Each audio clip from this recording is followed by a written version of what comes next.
और Sindh high court में अमनो अम्मा से मुताल्लिक इजलास। पुलिस अफसरान सिंध हाई कोर्ट पहुंचना शुरू हो गए हैं। IG सिंध गुलाम नई मेमन, डी मेमन, DIG सखर अब्दुल हमीद खोसो और DIG लाड़काना नासिर आफ्ताब सिंध, जबकि SSP शिकारपुर इरफान सम्मो, SSP घोटकी सुमेर नूर चन्ना सिंध हाई कोर्ट पहुंच गए हैं। मजीद कौन कौन ज्वाइन कर रहा है इन्हें, इसी पर मजीद जान लेते हैं।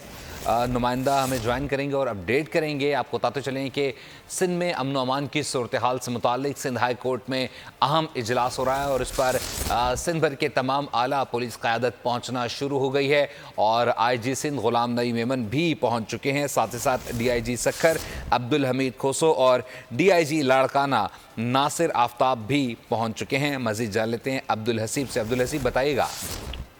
जी बिल्कुल, chief justice Sindh high court की ज़ेरे सरबराही जो है वो सूबाई जुडिशल जो है वो इजलास जो है वक्त कुछ देर बाद शुरू होगा, जिसके लिए न सिर्फ पुलिस बल्कि जो दीगर जिन अफसरान हैं अहदेदारान हैं वो भी जो है वो सिंध हाई कोर्ट पहुंच चुके हैं। IG गुलाम नबी मेमन, सेक्रेटरी दाखिला इकबाल मेमन, साथ साथ जो DIG सत्तर, DIG लाड़काना, SSP और दीगर अफसरान जो है वो पहुंच चुके हैं। सेक्रेटरी दाखिला भी जो है वक्त कुछ देर कबल सिंध हाई कोर्ट पहुंचे थे, जहाँ के कमेटी रूम में जो है वो Sindh high court chief justice सरबराही में जो है वो इजलास होगा और जो एजेंडा है उसमें न सिर्फ अमन अमान की मजबूत सूरत हाल सूबे की बल्कि जो खसूस कराची और साथ साथ लाड़काना सत्तर और जो दीगर इलाके हैं वहाँ पर अमन अमान की जो मौजूद सूरत हाल है उसके ऊपर जो है तबादला ख्याल किया जाएगा। इसके साथ साथ कराची का सेफ सिटी प्रोजेक्ट जो है वो भी ज़ेर बहस आएगा, जिसके पेश नज़र जो है वो बहुत शुक्रिया अब्दुल हसीब अपडेट करने के लिए।